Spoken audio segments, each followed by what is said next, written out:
So we start with that one, you subtract that one, that's good. And then we start with that one, which is going to just be normal 4, and you subtract that, normal 4. And right, it's a minus a minus. That's the difficult part.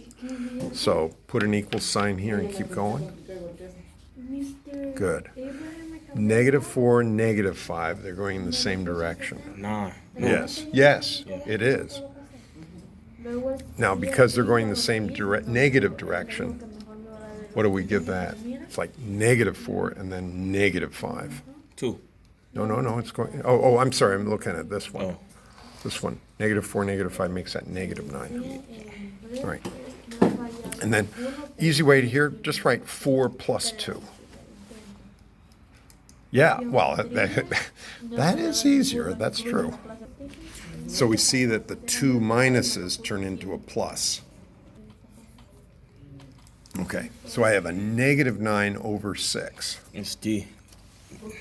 You're going to 2. I mean, Yeah. you're going to 6 2 times. That's it. So you got it.